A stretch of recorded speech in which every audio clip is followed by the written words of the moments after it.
A move to address the ongoing strike declared by the labor union. A meeting between the federal government and the organized labor was held on Monday. Some of the agreements reached at the meeting includes the federal government stating its commitment to a new national minimum wage that is higher than 60,000 naira. And the tripartite committee is to meet every day for the next 1 week with a view to arriving at an agreeable national minimum wage. It was also agreed that no worker would be victimized for participating in the strike. Recall that the organized labor announced an indefinite nationwide strike from Monday over government's failure to conclude a new national minimum wage and reverse the recent hike in electricity tariff. The strike affected businesses and critical services across the country, including schools, hospitals, and power supply, as workers complied with the Trade Union Congress and Nigeria Labour Congress order. Activities were equally halted at airports across the country as passengers were left stranded. Well, joining us in the studio is journalist, former Labour editor, Vanguard Media Limited, Umi Komolafe. Good morning. Good morning, my pleasure. Joining us, as well as public affairs analyst, Olusegun Okwande, joins us as well in the studio. Good morning. Good morning. It's good to have you. I mean, it's been a while, but we'll leave it at that. Yeah. Okay, let me begin with you for me. Just yesterday, some resolutions were reached, like we rightly pointed out, the federal government committing to a wage that is over 60,000 naira, because the grounds was that, one of the grounds at the time was that we cannot accept 60,000 naira with the current realities on the ground. And even the government gave 14 reasons why it went for 60,000 naira. But right now it's saying, okay, we'll push it forward, although we do not know exactly the amount.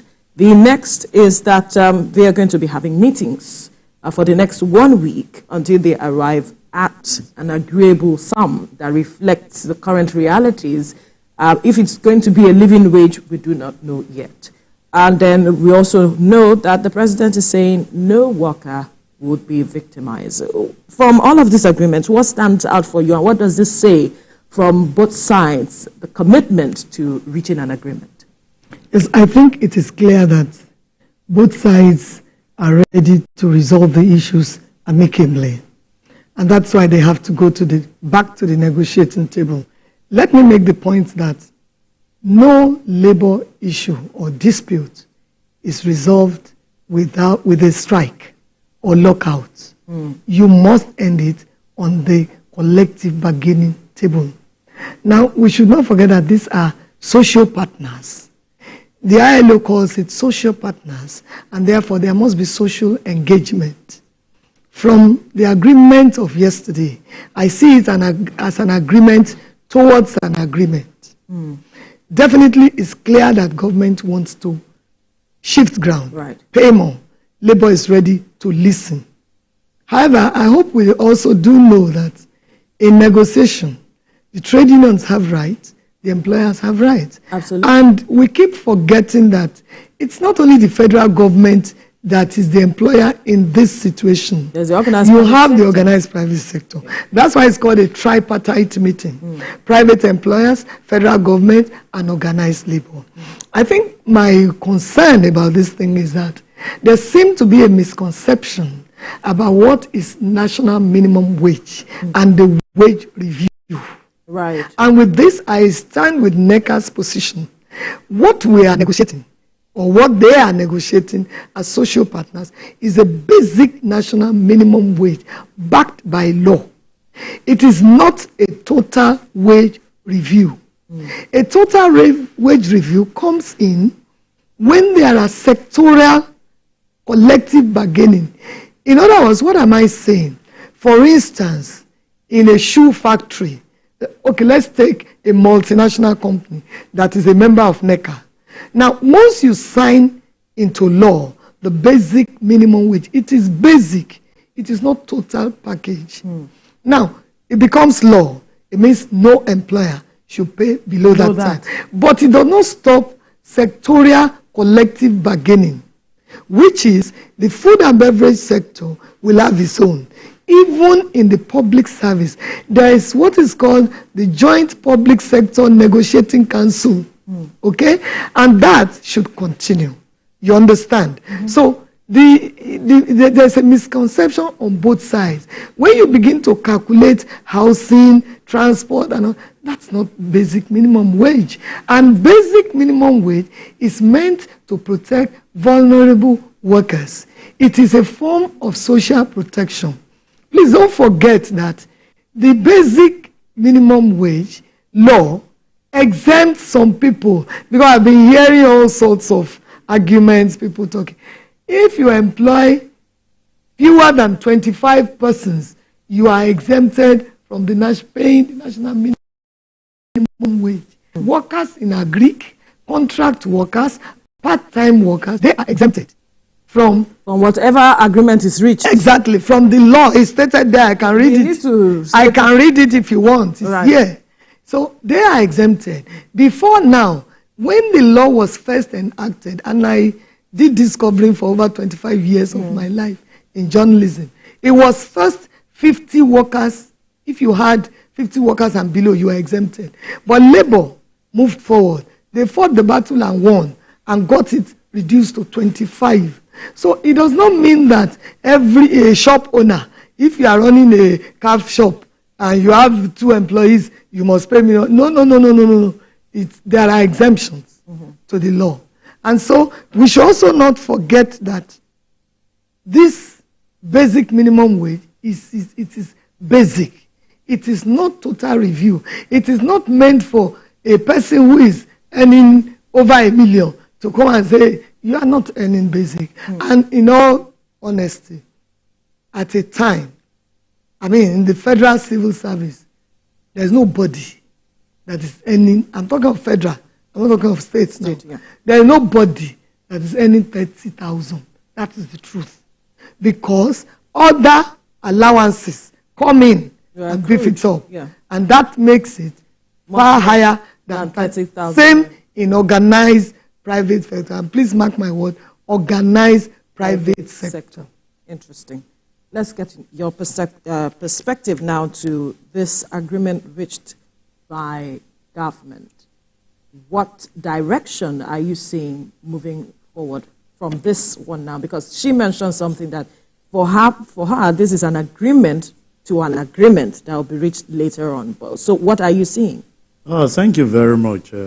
I think for me, I have a different perspective to everything, right from Labour, the federal government. And it's my personal view that Labour is not even leading us in the right direction. Okay. Maybe because I'm in the organized private sector. Right. With this issue of increasing wages here and there. We've had opportunity to travel out of this country several times. And you bear this with me to say that if somebody is paying for rent in US, you only hear about $1,500, $1,300, $2,000 possibly a month. Have you ever heard somebody telling you that he's paying about $8 million per annum there? The answer is no. So for us, as an employer of labor, the NLC are not getting it right. It is not agitating for increase in wages that we need.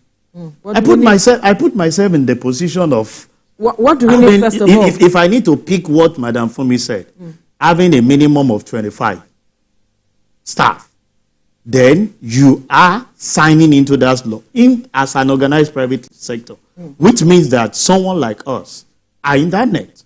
Before now that you said 30,000 is the basic, some of us, most organized private sector, are not paying that. So by the time you improve it to 60,000, how do you want them to survive? A sector that you have naturally killed practically with everything on the high side. Taxes on the other side. Electricity on the other side. They don't have the basic infrastructure to grow the system. I ask you this question. Before now, we used to have the less privileged, the middle class, and the elites. Do we have the middle class as we speak? We have suddenly moved from the poor to another grammar we now call vulnerable, to less vulnerable, which we were not hearing before. We used to hear the poor, then the middle class, and the elite. These are basic problems people like me is expecting Labour to challenge. We all heard when this president came on board that we are going to see the operation of Port Harcourt refinery come to mainstream in December. Here we are in June. Labour is not asking questions. The fundamental problem we are faced today is the 3 words from the president. Subsidy is gone. We all supported it because we felt that few people are actually enjoying some of these benefits. But that has actually metamorphosed into increasing practically everything. And I have this to tell you, the market woman on the street does not know that you don't work for the government. Right. As a matter of fact, by the time you benchmark this minimum wage to 60 or 60 and above, the bread you bought yesterday at 1,005, by the time they agree, we automatically increase. You know the way it goes. And that's why some of us have said, rather than asking for minimum wage, can we engage the government from the perspective of making the business environment more meaningful? We know the level at which dollar was before this administration came in. Many of the businesses, multinationals, are leaving the shore of the country. Right. Can we come out and say that? See, I want to have a situation where you say somebody is earning 30,000 and is living like king. So cost of living is what is fundamental. We should be looking at those areas to make businesses more. By the time you increase this thing to 60,000, Vero, I can tell you, most of the organized private sector were retrenched because a lot of things are impacting on their operation. Right. A lot of them were excused from this country as they have been living and before. That is what Labour is not considering. As far as I'm concerned, and you will listen to the Minister of Labour, right. She said the 4 of them are going to work. But I know that the organized private sector, looking at this perspective that we are talking about, will not be in support of it because as we speak, even those that are surviving stiff-nakedly. I can put this organization. Okay, before I come to you to react to what he has said, we need to quickly cross over to our reporter who is there at Murtala Muhammed Airport 2 in Lagos. We'll definitely keep tabs with you for developments out of there. Let's get back to the studio now where we still have our guests, Olusegun Okwade, as well as Fumi Komolafe. You have seen the reaction there, especially with the airport being shut, and there are those who are saying that this move by Labour is not necessarily in the best interest of Nigerians who have essentials, that they shouldn't have gone that far of shutting down the airport, shutting down the national grid, so many things. Some hospitals, even though the NMA came out to say that they are not part of it, all of this, are they really fighting in the interest of the people? Well, they are fighting in the interest of their members, not people now. They are members. All right. So, and they have every right to do so. And this is why social partners should never allow issues to get to this level. A strike is not a tea party for a union leader. They too must be having sleepless nights. And to put in place a strike machinery and to dismantle it, I don't know which one is easier. It's the same. But I'm confident that most likely the strike will be suspended today.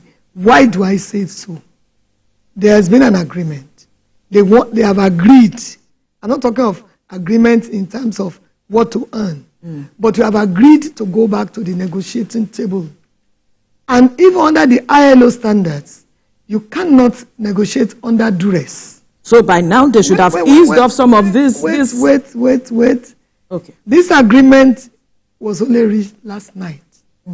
Of course, it's going to take some time for them to get together and then pass the message across to the affiliate unions. The union, yes. It's not a dictatorship. That's the format. That's how they operate. Yeah. So that's why, I get pissed off when some people in the civil society you call them a sellouts. It's not that easy. You have to hold meetings of the organs to brief the organs. At that meeting, the entire neck of NLC was not there. The entire CWC was not fully represented. Same for TUC. Right. Now, they have to call meetings of this organ and brief them. And then begin, thank God we have mobile phones now, internet, they can dismantle the strike machinery. but let's give them some hours. As to what my colleague from the private sector has said, they have every right to demand for pay increase. It is within their right. Now, the truth of the matter is that government policies have rendered the take-home pay useless. It cannot even take you home, not to talk of pay. But I see the point he's making, and I think Labour also is concerned about job security. Are they? Yeah, they are. They are. But the method, how to go about it, is another matter. Because with this now, and how do you even defend it? How do you persuade Labour that a government under which SUVs are bought, people are earning so much, an entourage is so large, cabinet is so large, and then you come and say you cannot pay even 30,000? You know, as of today, some governors are not even paying 30,000. The one that is running away from EFCC now, in his state when he was governor, was paying half salary. So they have every right to demand for paying. Well, the minister has said that they cannot force states and some other parties. No. Once it is signed into law by the president, even the private law is law. Everybody is bound. Even that's why this negotiation will still take some, exchange of ideas and figures, because the private sector. I think 1 week is enough. Why not? They've gone far. 1 week is enough. Now, the point is, the private sector, I think that what should be done for job security in the interest of Labour and the private sector, and please, let's not forget that when there is a pay rise, the private sector also benefits because the purchasing power is increased. That means what I couldn't buy, I can buy it now. Now, the private sector, I think what should happen about job security, it's real that there could be massive retrenchment. And if there is retrenchment, it's not in the interest of Labour at all, because workers will not like it. Okay. They would rather earn more than lose jobs, I know. But it's so not, the private sector will have to be cautious in downsizing, because when they over downsize, it will affect their production capability. But I think the lasting solution to this is that the Ministry of Labour should go and revive the NLAC, National Labour Advisory Council. Government, employers, and Labour should engage in consultation, dialogue as social partners, not contestation. When they begin to dialogue frequently, and the Ministry of Labour ought to be proactive. Now they are mediators. Let's get it right. The Ministry of Labour is not the employer. It's not. It's the Office of the Head of Service and the SDF. That's the employer. The Ministry of Labour plays a mediating role. I think that the NLAC should be revived. And what is the NLAC? It comprises of representatives, I'm talking of National Labour Advisory Council. It comprises of representatives of state governments, federal government, employers also will come in. When they begin to discuss and meet regularly, issues like he is talking about, which is real. I mean, there is threats to industries. When you overtax, the cost of diesel, the cost of electricity, all of this impacts on the private sector too and weakens the private sector. It's real. I mean, companies are divesting from Nigeria, and that's not to the benefit of Labour, because they are also losing jobs. So I think the focus should be on, there should be a wider perspective of engagement for the social partners. Job security should be an issue. National security, so many issues. Issues of contract workers. You have a lot of these security companies that do not even pay 30,000, and they engage. So that engagement should continue, and gradually, on a wider scale. Yes, on a wider scale, and regularly, hosted by the Federal Ministry of Employment and Labour. And by that, there will be easier resolution of industrial disputes than strikes. No issue can be resolved with a strike. You must go back to the collective bargaining team. Neither will it be resolved by employers' lockout. So she has addressed some of your issues. Do you share Yeah, the same thing. she actually, she shared part of She has calmed your nerves. Because, you know, I saw Mariah yesterday, the MD of TVC Entertainment. Yeah. She was not going for entertainment yesterday. She had a business appointment. Absolutely. That's what I feel. A managing director will not just move from Lagos. So a lot of people, of course, a lot of people who were at the airport. The way it used to be. Yes, you move from Abuja over the weekend, come to Lagos, be with the family, and you were trying to go back. You know, so most of even the private sector that yesterday did not partake in this are feeling the brunt. Imagine the shutdown of the electricity sector by TCL. The grid. It gives me so much worry. Yeah, by labor. And it gave me so much worry. I looked at an average woman selling frozen food by the side yesterday who cannot afford to buy the increased fuel now to go and fuel the generator to sustain some of the goods. Stations were not even selling. So so you imagine you can't. I don't want to talk about the losses on the part of the organized private sector. I'm talking about the vulnerable that they keep saying they are fighting for.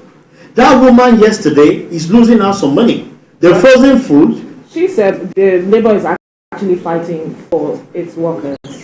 So and that's why we say each time you want to go in the aspect of strike, can you separate it in such a way that allow other things to a lot of people? I can tell you, it's not always known to most people. There were people that will pass on yesterday based on shock. Imagine you just having a business appointment in Abuja yesterday and it's to make or mar your life. And you wake up, I heard Mariah saying she was at the airport for 5:30. Do you know the time she will leave her house? To get to the airport at that point in time, and all for you to get there, you are calling the people on the other side, and they said the person to take the decision is just yesterday. He can have the time. Sorry, we are shifting it to another 2 months' time. And you expect that person to be a normal person?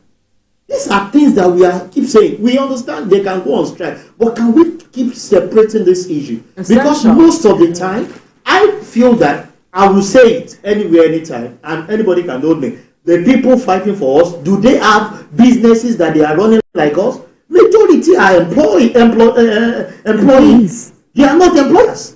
You need to see the pain an average employer is going through, either as a consultant, a professional, a manufacturer. What we are facing, the humongous amount of money that was lost yesterday because of 1.2 million people out of the majority. Because the federal government came up and said, if you are going to agree to what you are saying, is for 1.2 million people. That's not going to impact on you. It's not going to impact on me because we are not inclusive in that 1.2 that we're talking about. So when you're saying that you are fighting for the masses, I appreciate the fact of what my co-analyst said, that it's for their members. Can you restrict those things to your area and allow other sectors? Some of us are not paying 30,000 that you're actually saying. A lot of organizations are paying far above that. And the truth of it is that even the law that Madam quoted this morning is part of areas where the labor needs to look into. A lot of industries are casualizing their staff. Right. Capitalizing on it that when they are on casual, they will not fall within the ambit of the minimum wage. Labels are not fighting that. I could remember vividly during the period of Oshiomhole. You picket people when you look at the number of subcontractors they have, the other staff that they have, picket them. Are we having that in place? The answer is no. People are capitalizing on those lapses, cheating on the people you claim you are fighting for. By the time you do this, you discover that an organization with over 500 so-called personnel that you see moving out. You know, there are some industries you go, when they release them by 5 o'clock, you see the traffic of the people there. Yeah. More than 70% of them are casual staff. Yeah. And by the time you increase this, will they be affected? The answer is no. These are areas that they should look into. I keep imagining, when I was told yesterday, I keep looking at it that yesterday, no lie, in fact, I feel for you, our mothers, because I was making jest of my wife to say, you asked us to buy food stuff and keep in the freezer. Where is the light to maintain this? Since yesterday, over 24 hours, a serious labor organization will not go that length. We are talking of individuals like this. Do you know organization that relies on this so-called power, that this shutdown would have cost them billions, not millions? How do you expect them to recover some of these things? These are areas where, if they are to fight, let them look at the area of the 1,200,000 that the government is talking about. You can picket ministries with careless, but don't interfere in what the private sector. I can tell you yesterday, formal sector. Yesterday was really a lot of private sector opened. They opened. Some filling stations even try to make sure they sell fuel so that they can make those things happen. They should restrict themselves to that one point, because I can tell you, I'm speaking passionately because it's eating on me. Yeah. It's eating on me. Yesterday we lost a lot because we could not do anything. This morning they are continuing with it, and you know I major in the power sector. What will the disco do? Nothing. Because you've shut down the TCA. All right. Quickly, because of our time, the government and organized labor are looking at something that will be agreeable at the end of the day, as it is. I just want us to quickly tie up this conversation. From your perspective, what do you think would be the ideal? Even labor is saying 60,000 naira is not it. Labor offered 400 and something, and the government is saying that's not it as well. Where do you see the meeting ground being? I am not in a position to say what is ideal, because I'm not an employer, I'm not a partner in the negotiating in the tripartite. However, they will agree at a point. But I want to make the point that he made. We all feel it. Power is under the essential services. Absolutely. Okay? Now, you remember that under Babangida, the NEPA senior staff people, they were jailed for that. But that's why I said issues are not allowed to degenerate to the level that we call a strike. Unfortunately, the president of NLC that you have now is from the power sector. That's his base. Yes. Why will his base not go on strike? Joe is a very good friend. I ask your friend. I mean, we all feel it. His base must go on strike. And that's why I said, let's continue engaging. So we do not when we engage, even the social partners can agree that even when we have a strike, let's leave XYZ. And I think one of the best strikes we had was that of yesterday. I mean, some banks were open. I bought fuel in a filling station. The formal sector was going on. Because of time, so get his perspective on this matter. I will also ask you, from your perspective, because you're saying 30,000 naira and all of it, there are struggles and all. From your perspective, what would be reflective of the current realities if there is to be an agreement? Yeah, well, if I'm on the table, the question I will be putting it, 30,000, let's have it. Let the 30,000 stay. But we are putting the government on their toes to make sure that things that will make that 30,000 meaningful must be there. Because we know what it took us the last time moving from 18 to 30,000. So many people could not pay it. And some states are still up till now, some states are still owing. So if I'm on that table, and you have of my opinion, government, stay with your 30,000. But we are giving you the next 1 to 3 months. We want this up, and we are following through. We want our refinery up in such a way that fuel can come down from 600 to about 300 or 200. We want a situation where gas that are being flared are being utilized by the energy sector in such a way to give those things. The CNGs that you said you are giving to us for us to do, we have the gas flaring. Then let the 30,000 say, I don't want a situation where we wake up one day and somebody will say minimum wage is 500,000. And the next thing will be that to afford a house, we'll be spending close to 100 million naira to take 3-bedroom apartment. We're getting there. And for me, let it be that minimal. Each time we travel, I don't hear millions of dollars that people are spending. It's when you convert it back to our currency. And I'm sure during your days, when dollar was equivalent to naira, those are the things that you can spend 1 kobo, spend 5 kobo, and you have the value. Not now that you are talking of take an apartment. I pity those that are about to marry and don't have apartment. Go and check out what a 2-bedroom apartment looks like now. Talking about 3 million. What will you do? By the time you calculate 60,000, let's say even 60,000 is what they agree, times 12, multiply it. That's about 720,000. Is it up to, for a 2-bedroom apartment, that will be costing you about 2-point-something million? I think for me, put it at 30,000.